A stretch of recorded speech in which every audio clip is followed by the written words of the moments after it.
I made an oracle deck.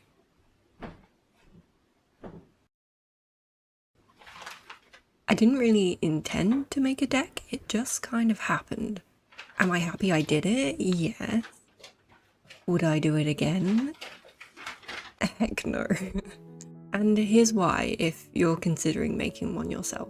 I've broken this down into parts, so I'm going to talk about the art process a little bit, the booklet and publishing, production, the selling, and then just overall thoughts. So let's get into it. When you first start out, please, for the love of God, if you can even attempt to do this, find the standard tarot or template size before you even start your art. I know it can be tempting to start wanting to draw straight away, but this is important for production further down the line. Some companies only do certain sizes and they do charge more for a custom size or template. You don't want to be in a situation where you've done a load of beautiful artwork and then you have to stretch it or render it down to a different size.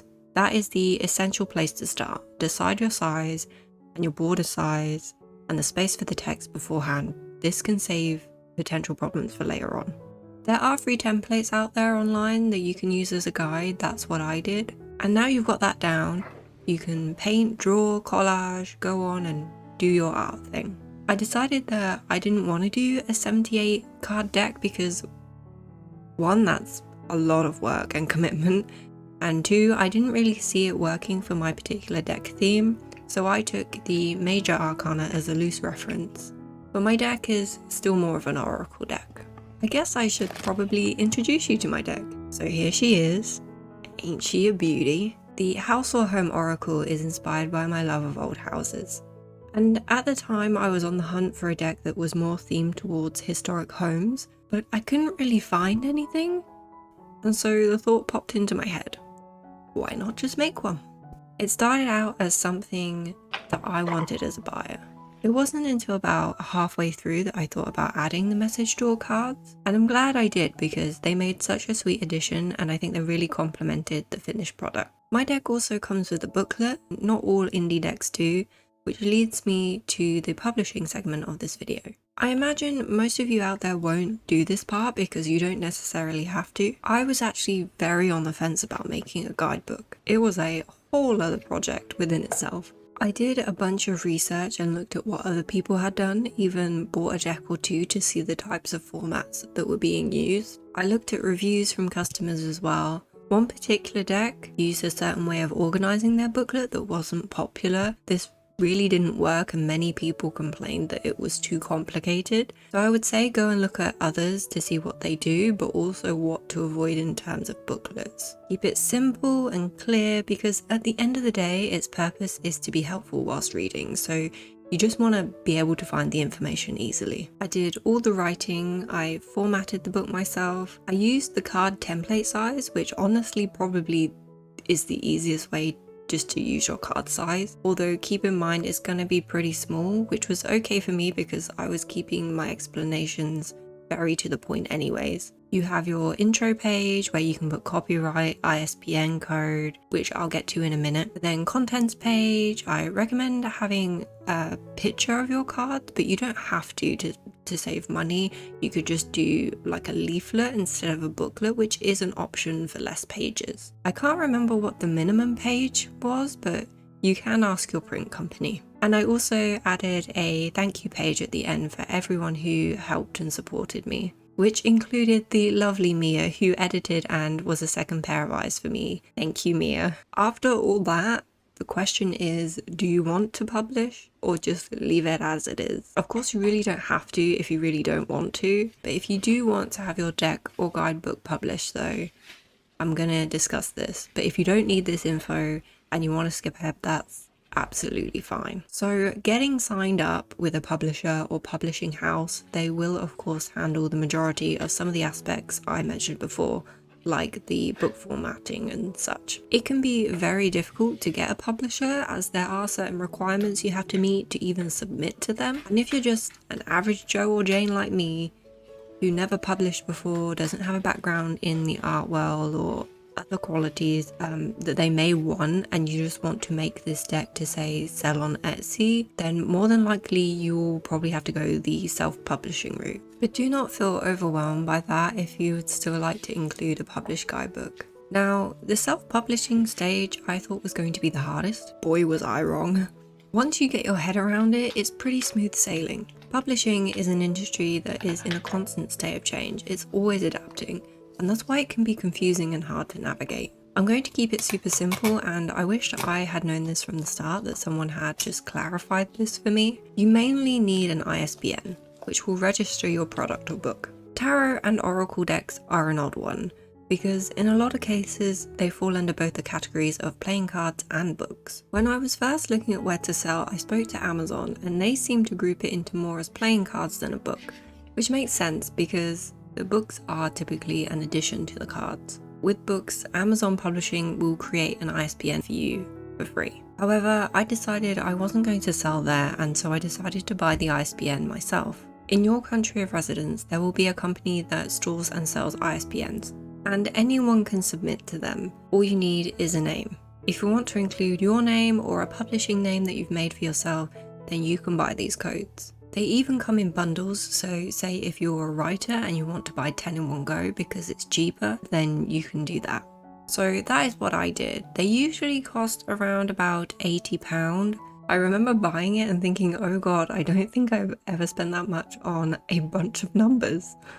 Of course, you can go the extra mile and set up and register yourself as an independent publisher, but that's a lot more work. And if you just want it for selling a deck, then I wouldn't bother. Again, it is optional to have a guidebook. Yeah, so you can literally register and buy an SPN separately if you wish to. The production stage turned out to be the longest and biggest learning curve for me. You have to consider what kind of box, what kind of finish, card thickness, if you want an inside card, how they'll be packaged, the type of delivery, and the type of shipping, either plain or boat. I opted for boat, which is cheaper but naturally takes longer. I decided to outsource in the end because UK printing prices for decks were crazy, and it just wouldn't have been worth doing otherwise. Also factoring that usually companies will have a minimum batch order. Some do offer a smaller print amount, but they are very expensive, more so than it would be for you to just buy 500 or even 1,000. And keep in mind that you will need the space to store your decks. Do you have the space for that? I went for 500, which is 9 boxes, I think, if I'm remembering correctly. And for a while I stored mine in my divan bed. So you would lift up the bed drawer and it's just filled with hundreds of decks. I was sleeping on a bed of Oracle decks. The main thing I want to highlight with manufacturing is be prepared for all the adjustments. So many image adjustments. It took months of back and forth between me and the supplier to come to a finished, ready to print deck. I had to separate flattened pieces, pick off background colors for finished product, restructure things. I had never done this sort of thing before, but it surprised me how long and how meticulous the process was. But don't get me wrong, it is a good sign because it shows you've picked a company that wants the best possible result for your product.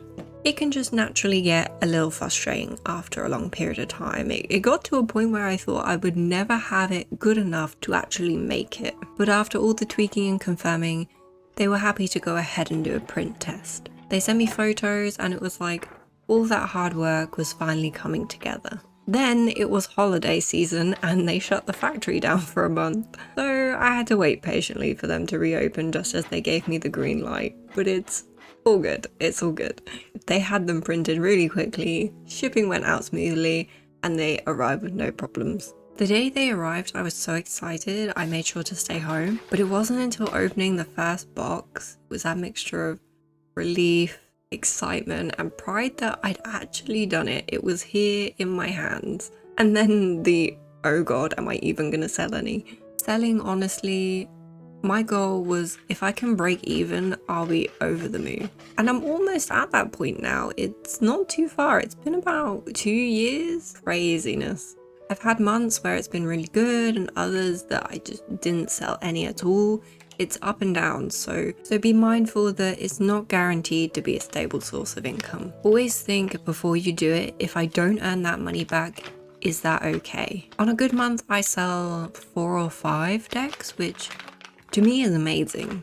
If you're wondering where to sell, as I mentioned before, I ultimately decided against selling on Amazon for a few reasons, but the main one was the target audience. If you're after an indie Oracle or Tarot deck, the place you're more likely to go to is Etsy.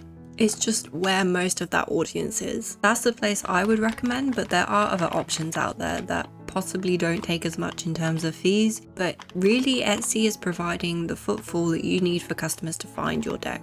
Take plenty of quality photos, a little video if you can, buy your packaging in bulk because it's cheaper. I use bubble wrapped envelopes because I want it to be an extra bit protected in delivery. Make sure your postage compensation covers the cost of the deck and the postage, so you're covered if anything gets damaged or goes missing, and that way you can refund without losing out yourself. And this one seems a little obvious, but just a reminder, don't put it in the post box. Go to the post office and get a receipt, otherwise you'll have no proof of postage. Ooh, I feel like that was a lot of information. I've learned so much about marketing, publishing, production, art, decks in general. All those things are very useful for future endeavors if I so wish to dabble in another creative project. I would definitely be better at navigating it, that's for sure. In the end, it was way more than I bargained for, but I don't regret any of it. It's really cool to say I made a product and some people like it enough to actually buy it. I love the way it came out, and I did that. I made my own Oracle deck.